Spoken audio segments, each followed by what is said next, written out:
Hey guys, what's up? I am here to kind of share something that was kind of dropped in my heart this morning, and I believe it was dropped in my heart just for you. And the reason I believe that is because I've heard people say things like, I don't want to, prospect because I feel like I'm bugging people. I don't want to make phone calls because, I feel like I have to try to sell them something. Or people might say these phrases, I don't want to feel salesy, I don't want to bug people, I don't want to bother people.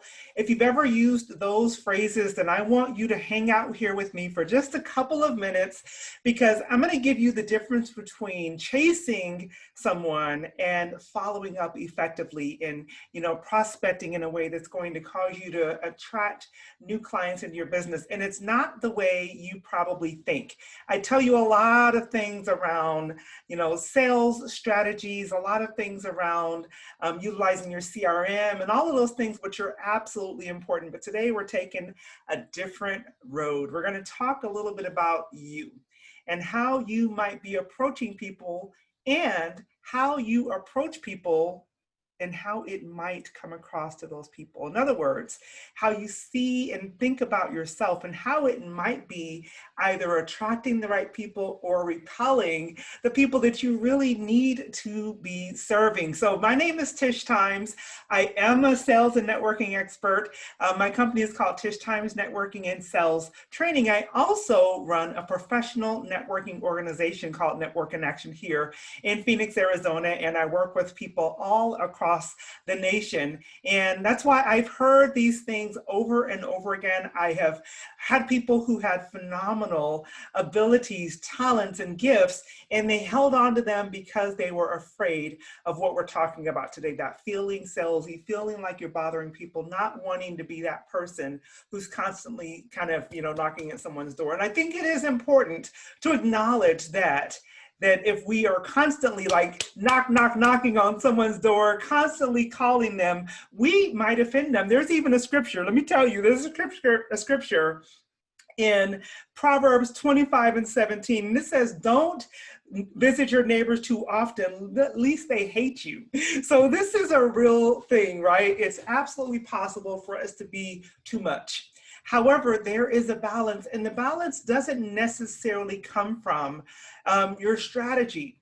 Although it's an important piece of it, your balance comes from your confidence level, how you feel about the product and the service that you're offering, how you feel about your desire to help other people makes the difference, because it helps you to be keenly aware. It helps you to be listening to what they're saying and what they're possibly not saying so that you see how to best serve them.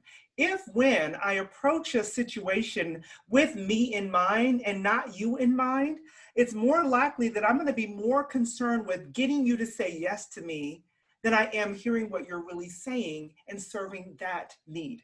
Are you understanding what I'm saying? Are you tracking with me here? So as a professional, whether you call yourself a sales professional or not, we're all in sales, believe it, okay? So think about it from this perspective. If you are able to consider that person's need, understand what they really desire, what they're really looking for, and then figure out a way to help them get it, opposed to coming to that same situation with the intent of closing a sale. If you look on my Facebook page, we recently put something up that says, it says always be closing, and it's crossed out. It says no, always be connecting, because in that connection, you're able to hear things that you're not going to hear when your sole purpose is closing only. So I just want you to think about this.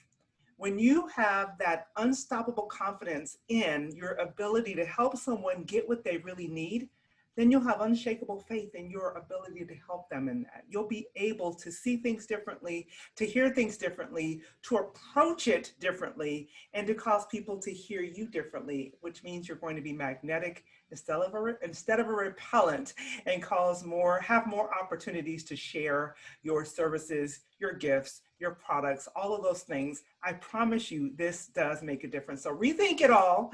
Think about how you're approaching it, and don't take yourself out of the game because you think that you're chasing people. You're not chasing them if you're trying to help them to get what they absolutely need.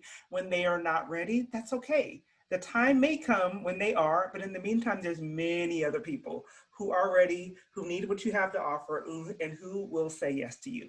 Have a wonderful day. Once again, my name is Tish Times. If you want more information around follow-up, and you do want those nuts and bolts to understand how to utilize your daily habits, your CRMs, the way that you're currently doing sales, visit me at tishtimes.com. I have a free gift for you there. It's called the Networking Handbook, and it touches on all the things that we talked about today and a whole lot more. I hope that's been helpful. I'll see you next time. Bye-bye.